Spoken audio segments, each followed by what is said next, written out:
আমরা জানি ক্যান্সারের চিকিৎসার অনেক কিছু আছে, সার্জারি, রেডিওথেরাপি, কিমোথেরাপি, এমনকি টার্গেটেড থেরাপি, যেগুলো নিয়ে আমরা আলোচনা করেছি বা আপনারা সবাই জানেন। কিন্তু আজকে আমরা সবচেয়ে আধুনিক চিকিৎসা ব্যবস্থা নিয়ে কথা বলবো, সেটা হচ্ছে ইমিউনোথেরাপি। তো এটা নিয়ে চলুন আমরা একটু আলোচনা করি। নমস্কার, আমি doctor Sandeep Ganguly, medical oncologist, Apollo cancer hospital, Kolkata. এই ইমিউনোথেরাপি জিনিসটা কি?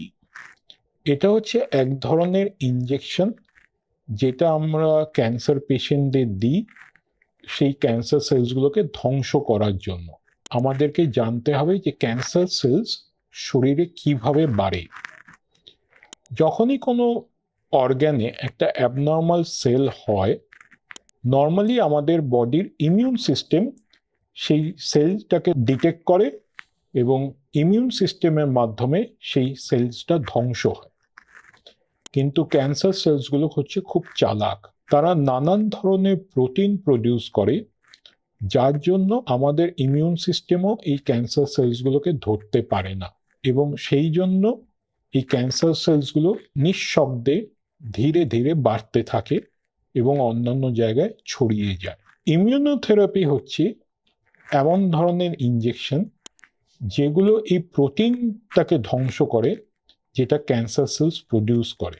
এবং এই ইমিউনোথেরাপি যখন এই প্রোটিনগুলোকে ধ্বংস করে, তখন আমাদের বডি ইমিউন সিস্টেম আবার সজাগ হয়ে ওঠে, এবং সজাগ হয়ে গেলেই সেই ক্যান্সার সেলসগুলোকে ওরা আবার ধ্বংস করতে শুরু করে।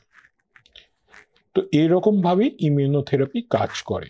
প্রথম যখন ইমিউনোথেরাপি এসছিল, সেটা এসছিল স্টেজ 4 লাং ক্যান্সার পেশেন্টদের জন্য।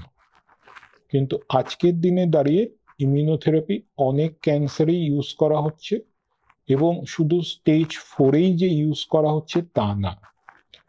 যদি আপনি শরীরের ওপর থেকে শুরু করেন, আমাদের মুখে জিহ্বার ক্যান্সার বা head neck cancer, breast cancer, lung cancer, পেটের ক্যান্সার, কিডনি ক্যান্সার, পেচ্ছাপের থলিতে ক্যান্সার এবং চামড়ার ক্যান্সারেও কিন্তু ইমিউনোথেরাপি ইউজ হচ্ছে। এমনকি এটাও দেখা গেছে যে কিছু পেশেন্ট যাদের মলদ্বারে ক্যান্সার হয়েছে, তাদের যদি একটা প্রোটিন যদি প্রেজেন্ট যদি থাকে, তো তাদেরকে যখন ইমিউনোথেরাপি দেওয়া হচ্ছে, তা সেই পেশেন্টদের রেসপন্স এত ভালো হচ্ছে যে তাদের আর সার্জারি করতে লাগে না। ইমিউনোথেরাপি আমাদের ক্যান্সারের চিকিৎসা অনেক উন্নতি করেছে এবং রেজাল্টও ভালো। এই ইমিউনোথেরাপির আরেকটা ভালো জিনিস হচ্ছে যে এর পার্শ্ব প্রতিক্রিয়া কিমোথেরাপির মতো নয়। মানে কিমোথেরাপি দিলে যেমনি মাথার চুল পড়ে যায়, জ্বর আসে, শরীর দুর্বল হয়ে যায়, ইমিউনোথেরাপিতে কিন্তু ওরকম হয় না। ইমিউনোথেরাপির সাইড এফেক্ট একটু অন্য ধরনের। যেহেতু আমাদের বডি ইমিউন সিস্টেম স্টিমুলেট হচ্ছে, তাই আমাদের শরীরে অন্যান্য অর্গানেও কিন্তু একটা অটো ইমিউন ফেনোমেনন হতে পারে, কিন্তু তার ইনসিডেন্স খুবই কম। ইমিউনোথেরাপি যেহেতু একটু উন্নত মানের ট্রিটমেন্ট, সেটা এখনো সব জায়গায় অ্যাভেলেবল নেই, এবং মাল্টি স্পেশালিটি হসপিটালে আইডিয়ালি ইমিউনোথেরাপি নেওয়াটা বাঞ্ছনীয়। তো সেরকম আপনি আপনার ডাক্তারের সঙ্গে যোগাযোগ করে আপনি আপনার ডাক্তারের ট্রিটমেন্ট ফলো করে ট্রিটমেন্ট নিন, ভালো থাকবেন, সুস্থ থাকবেন।